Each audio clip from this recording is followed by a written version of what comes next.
Cinema കരിയറിൽ അദ്ദേഹത്തിന്റെ തുടക്കം മുതൽ അദ്ദേഹത്തിനോടൊപ്പം ഉണ്ടായിരുന്ന അടുത്ത സുഹൃത്തുക്കൾ, സഹപ്രവർത്തകരെല്ലാം തന്നെ അദ്ദേഹത്തിന് അവസാനമായി കാണാനും അന്തിമോപചാരം അർപ്പിക്കുവാനും ഒക്കെ എത്തുന്നത് അവിടെയായിരിക്കും. അതിനുശേഷം ഒരു മണി വരെയാണ് ക്രമീകരിച്ചിരിക്കുന്നത്. പക്ഷെ നമുക്ക് ഈ 1 മണി സമയത്ത് തന്നെ പൂർത്തിയാക്കാൻ കഴിയുമോ എന്നും അറിയില്ല. കാരണം അത്രയേറെ അദ്ദേഹത്തെ സ്നേഹിക്കുന്നവരുണ്ട് ഈ നാട്ടിലും, ഈ അദ്ദേഹത്തിന്റെ നാട്ടിലും, ജന്മനാട്ടിലും. അതോടൊപ്പം തന്നെ അദ്ദേഹത്തെ സ്നേഹിക്കുന്ന നിരവധി പേരുണ്ട്. അവരൊക്കെ അങ്ങോട്ടേക്ക് എത്തുമെന്നാണ് പ്രതീക്ഷിക്കുന്നത്. എന്തായാലും 1 മണിയോടുകൂടി തന്നെ മൃതദേഹം അദ്ദേഹത്തിന്റെ വീട്ടിലേക്ക്, സ്വന്തം പറവൂരിലുള്ള സ്വന്തം വീട്ടിലേക്ക്, ലാഫിംഗ് വില്ലയിലേക്ക് എത്തിക്കണമെന്നായിരുന്നു കുടുംബങ്ങളുടെ ആഗ്രഹം. കാരണം അവസാന നിമിഷം അദ്ദേഹത്തോട് കുറച്ചു നേരമെങ്കിലും ഒപ്പം ഇരിക്കണമെന്ന് ഭാര്യയും മക്കളും ആഗ്രഹം പ്രകടിപ്പിച്ചിട്ടുണ്ട്. അങ്ങനെ 1 മണിക്ക് തന്നെ പൊതുദർശനം പൂർത്തിയാക്കി വീട്ടിലേക്ക് എത്തിക്കുമെന്നാണ് അറിയാൻ സാധിക്കുന്നത്.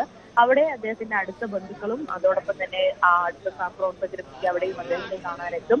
ശേഷം 3:30 തന്നെ മൃതദേഹം വീട്ടുവളപ്പിൽ സംസ്കരിക്കുമെന്നാണ് അറിയാനായി സാധിക്കുന്നത്. അദ്ദേഹത്തിന്റെ ആഗ്രഹപ്രകാരമുള്ള ഒരു സംസ്കാര ചടങ്ങുകളായിരിക്കും. മതാചാര പ്രകാരമുള്ള സംസ്കാരം വേണ്ട എന്ന് അദ്ദേഹം നേരത്തെ തന്നെ പറഞ്ഞിരുന്നു. ചിതാഭസ്മം പോലും പുഴയിലേക്ക് ഒഴുക്കരുതെന്ന് അദ്ദേഹം ആവശ്യപ്പെട്ടിരുന്നു. അത്തരത്തിലുള്ള ക്രമീകരണം തന്നെയാണ് കുടുംബം നടത്താനായി തീരുമാനിച്ചിരിക്കുന്നത്. അതോടൊപ്പം തന്നെ അദ്ദേഹത്തിന് സർക്കാരിന്റെ പൂർണ്ണ ഔദ്യോഗിക ബഹുമതികൾ നൽകും. ബഹുമതിയോടുകൂടി തന്നെയായിരിക്കും അദ്ദേഹത്തിന്റെ സംസ്കാരം. അത് PC വിഷ്ണുനാഥ് മന്ത്രി അത് വ്യക്തമാക്കുകയും ചെയ്തിരുന്നു. അങ്ങനെ സലിംകുമാർ എന്ന നടൻ മായുമ്പോൾ, അദ്ദേഹം മറയുമ്പോൾ ബാക്കിയാക്കി വെക്കുന്ന ഒരുപാട് ഓർമ്മകളുണ്ട്, ഒരുപാട് ചിരികളുണ്ട്. അദ്ദേഹം സലിംകുമാർ എന്ന പേര് ഓർക്കുമ്പോൾ അദ്ദേഹം സലിംകുമാർ എന്നതിനപ്പുറത്തേക്ക് അദ്ദേഹത്തിന്റെ കഥാപാത്രങ്ങളായിരിക്കും നമ്മുടെ മനസ്സുകളിൽ ഓടിയെത്തുന്നത്. അത് ഫ്രാങ്ക് ആയാലും, യാരി ആയാലും, വിക്രമായാലും, അങ്ങനെ നിരവധി കഥാപാത്രങ്ങൾ, അദ്ദേഹം ചെയ്തു വെച്ച കഥാപാത്രങ്ങൾ ഇന്നും നമ്മളെ ചിരിപ്പിക്കുന്നുണ്ട്. നമ്മുടെയൊക്കെ നിത്യജീവിതത്തിൽ അദ്ദേഹത്തിന്റെ ഒരു ഡയലോഗ് പോലും പറയാത്ത, കടന്നു പോകാത്ത സാഹചര്യം ഉണ്ടാവില്ല. നമ്മൾ സുഹൃത്തുക്കളുമായി സംസാരിക്കുമ്പോൾ പറയുന്ന പല ഡയലോഗുകളും അദ്ദേഹത്തിൻ്റെതാണ്. അദ്ദേഹം ഒരു സിനിമയുടെ ഭാഗമായി കഴിഞ്ഞാൽ പിന്നെ പ്രേക്ഷകർ ആ സിനിമ അത് ഏറ്റെടുക്കുന്ന ഒരു ഘട്ടത്തിലേക്കാണ്. പലപ്പോഴും മായാവിയും കല്യാണരാമനും ചതിക്കാത്ത ചന്തുവും ഒക്കെ നമ്മൾ സലിംകുമാറിന്റെ സിനിമയായിട്ടാണ് എപ്പോഴും കണക്കാക്കുന്നത്. അതിലെ ആ സിനിമ കാണുമ്പോൾ നമ്മൾ ഒത്തിരി ഓർത്തോർത്ത് ചിരിക്കുന്നത് അദ്ദേഹത്തിന്റെ പ്രകടനവും അദ്ദേഹത്തിന്റെ കോമഡികളും ഒക്കെയാണ്. പക്ഷെ അത് മാത്രമല്ല, അതുവരെ കോമഡി കഥാപാത്രമായി മാത്രം നിന്ന അല്ലെങ്കിൽ അത് വളരെ മികച്ച രീതിയിൽ അവതരിപ്പിച്ചുകൊണ്ടിരുന്ന സലിംകുമാറിന്റെ മറ്റൊരു വേഷം അല്ലെങ്കിൽ അദ്ദേഹത്തിന്റെ മറ്റൊരു അഭിനയ മികവ് നമ്മൾ കണ്ടത് അച്ഛനുറങ്ങാത്ത വീട്ടിലെ ആ ഒരു മക്കളുടെ 3 പെൺമക്കളുടെ അച്ഛനായിട്ട് വന്ന അദ്ദേഹത്തെ ആയിരിക്കും. പിന്നീട് അവിടെ ആദാമിന്റെ മകൻ അബുവിലേക്കുള്ള അദ്ദേഹത്തിന്റെ ആ ഒരു യാത്ര, അത് ഹജ്ജിന് പോകാൻ വേണ്ടി കാത്തിരിക്കുന്ന വൃദ്ധ ദമ്പതികൾ നേരിടുന്ന പ്രതിസന്ധികൾ, അത് അദ്ദേഹം വളരെ മനോഹരമായി ചെയ്തു വെച്ചു. അതിൽ അദ്ദേഹത്തിന് ദേശീയ പുരസ്കാരം വരെ ലഭിച്ചു. അന്നുവരെ സലിംകുമാർ എന്ന ഹാസ്യ നടനെ മാത്രം കണ്ടുനിന്ന മലയാളികൾക്ക് പിന്നീട് സലിംകുമാർ എന്ന നടനെ മറ്റൊരു രീതിയിലേക്ക് കാണാൻ തുടങ്ങി. മറ്റൊരു മുഖത്തോടു കൂടിയാണ് പിന്നീട് നമ്മൾ സലിംകുമാർ എന്ന നടനെ നോക്കിക്കാണുന്നത്. അതിനുശേഷം അദ്ദേഹത്തിന് അസുഖം പിടിപെടുന്നു. ഒരു സിനിമയിൽ നിന്നും അദ്ദേഹം ഒരു ബ്രേക്ക് എടുക്കുന്നു. പിന്നീട് നമ്മൾ അദ്ദേഹത്തെ കാണുന്നത് വളരെ ക്ഷീണിതനായി പല സഹായത്തോടു കൂടി വേദികളിലൊക്കെ എത്തുന്ന സലിംകുമാറിനെയാണ്. എങ്കിൽ പോലും അദ്ദേഹത്തിന്റെ ഹാസ്യത്തിൽ ഒരു കുറവും വന്നില്ല. വിമർശനങ്ങൾ പോലും, രാഷ്ട്രീയ വിമർശനങ്ങൾ പോലും എത്ര മനോഹരമായിട്ടാണ്, രൂക്ഷമായിട്ടുള്ള ഒരു ഹാസ്യ പരിവേഷത്തോടുകൂടിയാണ് അദ്ദേഹം പലരും വിമർശിക്കുന്നത്. ഇന്നും ആ തെരഞ്ഞെടുപ്പ് വേളകൾ അദ്ദേഹം CPM-നെ വിമർശിച്ചതും സ്വർണ്ണക്കൊള്ളയെ വിമർശിച്ചതും ഒക്കെ ഇന്നും ചർച്ചയാണ്. നമ്മൾ വളരെയേറെ ചർച്ച ചെയ്യപ്പെട്ടതാണ്. അദ്ദേഹത്തിന്റെ ഇതൊക്കെ എന്ത് എന്നുള്ളൊരു മാസ് ഡയലോഗ് അല്ലെങ്കിൽ ആ ഒരു മാസ്റ്റർ പീസ് ഡയലോഗ് പല ഇടങ്ങളിലും അദ്ദേഹം പറഞ്ഞിരുന്നു. അതെല്ലാം നമ്മൾ ഏറ്റു പറഞ്ഞതാണ്. അങ്ങനെ സലിംകുമാർ വിമർശിക്കുമ്പോൾ അതിനെ വളരെ കൃത്യമായി കൊള്ളേണ്ടവർക്ക് കൊണ്ടും ചിരിക്കേണ്ടവർക്ക് ചിരിച്ചും തന്നെയാണ് അദ്ദേഹത്തിന്റെ വിമർശനങ്ങളെ. തീർച്ചയായും അങ്ങനെ ഒരുപാട് ഓർത്തെടുക്കാറുണ്ട് സലിംകുമാറിനെ കുറിച്ച്. ഇവിടെ പറവൂർ ടൗൺ ഹാളിലാണ് പൊതുദർശനം ക്രമീകരിച്ചിരിക്കുന്നത്. മുഖ്യമന്ത്രി അടക്കമുള്ളവർ അവിടേക്കെത്തും. നമുക്കറിയാം, ഇപ്പോൾ സലിംകുമാറുമായി ഏറെ ആത്മബന്ധമുള്ള ഒരാൾ കൂടിയായിരുന്നു VD സതീശൻ. അദ്ദേഹം അടക്കമുള്ളവർ അവിടെ എത്തും. സർക്കാരിൻ്റെ പൂർണ്ണ ഔദ്യോഗിക ബഹുമതികൾ ഉണ്ടാകും. സംസ്കാര ചടങ്ങിൻ്റെ പൂർണ്ണ ചെലവും സർക്കാരായിരിക്കും വഹിക്കുക എന്നും അറിയിച്ചിട്ടുണ്ട്. അതുമായി ബന്ധപ്പെട്ട ഉത്തരവൊക്കെ ഇറങ്ങിക്കഴിഞ്ഞു. അവിടെ ആജ്ഞ രവീന്ദ്രൻ പറവൂർ ടൗൺ ഹാളിലുണ്ട്.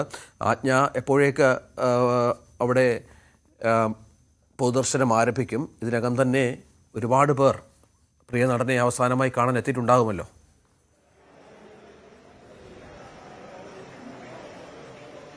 രഞ്ജിത്ത്, അമൃത ആശുപത്രിയിൽ നിന്നും അദ്ദേഹത്തിന്റെ ഭൗതിക ശരീരം വഹിച്ചുള്ള വാഹനം ഇവിടേക്ക് തിരിച്ചിട്ടുണ്ട്.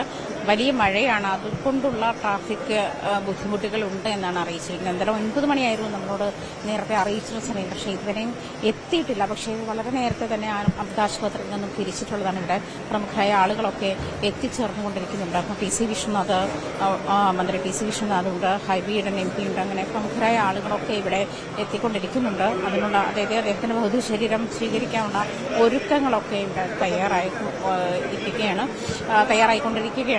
എന്തായാലും അല്പസമയത്തുകൊണ്ട് എത്തും എന്നാണ് നമുക്ക് പ്രതീക്ഷിക്കുന്നത്. അങ്ങനെയാണ് എന്തായാലും 9 മണിയെന്ന് അറിയിച്ചിരുന്നതാണ്. പക്ഷേ ഈ പറഞ്ഞതുപോലെ കാലാവസ്ഥയുടെ ഒരു ബുദ്ധിമുട്ട് കൊണ്ടുമൊക്കെയാണ് അദ്ദേഹത്തിന്റെ ഭൗതിക ശരീരം ഇവിടേക്ക് എത്താൻ, പറവൂർ ടൗൺ ഹാളിലേക്ക് എത്താൻ വൈകുന്നത് എന്നാണ് മനസ്സിലാക്കാൻ. എന്തായാലും ഉടൻ തന്നെ അതിവിടെ എത്തിച്ചേരുമെന്നാണ് മനസ്സിലാക്കാൻ കഴിയുന്നത്.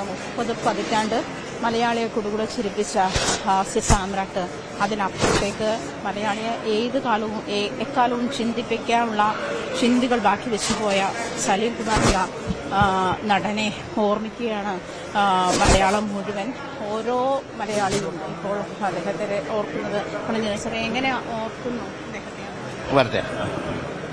ഇവിടെ എല്ലാവരും അദ്ദേഹത്തിന്റെ ബോഡി അറേഞ്ച് ചെയ്യുന്നതിന്റെ ഒരു തിരക്കിലാണ്. നമുക്ക് പ്രതികരണങ്ങൾ തേടാൻ വെച്ചത്. പ്രത്യേകിച്ചും നേരത്തെ പറഞ്ഞതുപോലെ അദ്ദേഹത്തിന്റെ ഒരു ഗ്രാഫ് തന്നെ ഇങ്ങനെ വ്യക്തമാക്കുന്ന ഒരു സാഹചര്യത്തിൽ ബോഡി എത്തി എന്നാണ് ഞാൻ മനസ്സിലാക്കുന്നത്.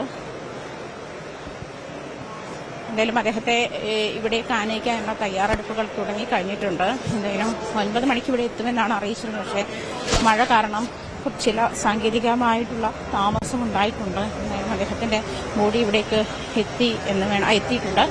ഇപ്പോൾ അല്പസമയത്തിനുള്ളിൽ ഇവിടെ പൊതുദർശനത്തിനുള്ള ഒരുക്കങ്ങൾ, തയ്യാറെടുപ്പുകൾ തുടങ്ങിയിട്ടുണ്ട്. എന്തായാലും അദ്ദേഹത്തെ അവിടേക്ക് എത്തിക്കും അല്പസമയത്തിനകം തന്നെ. ഇതിന്റെ ഭൗതിക ശരീരം വഹിച്ച ആംബുലൻസ് ഇവിടെ പറവൂർ ടൗൺ ഹാളിൽ എത്തിയിട്ടുണ്ട്. ഞാൻ നേരത്തെ സൂചിപ്പിച്ചതുപോലെ മലയാളിയെ കാലവും ചിന്തിപ്പിക്കാനും ചിരിപ്പിക്കാനും ഓർമ്മിക്കാനും ഒക്കെയുള്ള ചിന്തകൾ ബാക്കി വെച്ചു പോയ മലയാളിയുടെ എക്കാലവും ഹാസ്യത്തിന്റെ വഴിയിലൂടെ സംവദിച്ച മഹാനടൻ അദ്ദേഹമാണ് യാത്രയാവുന്നത്. അതുകൊണ്ട് തന്നെ കേരളത്തിന്റെ അഭിനയ രംഗത്തിന്, കേരളത്തിന്റെ സാംസ്കാരിക രംഗത്തിന് തീരാ നഷ്ടമായി മാറുന്ന ഒരു വിയോഗം കൂടിയാണ് സലീം കുമാറിന്റേത്. 2000 മുതലുള്ള അദ്ദേഹത്തിന്റെ ട്രാൻസ്ഫോർമേഷൻ, അതായത് 96 ആദ്യ സിനിമയിലെത്തുന്നത്.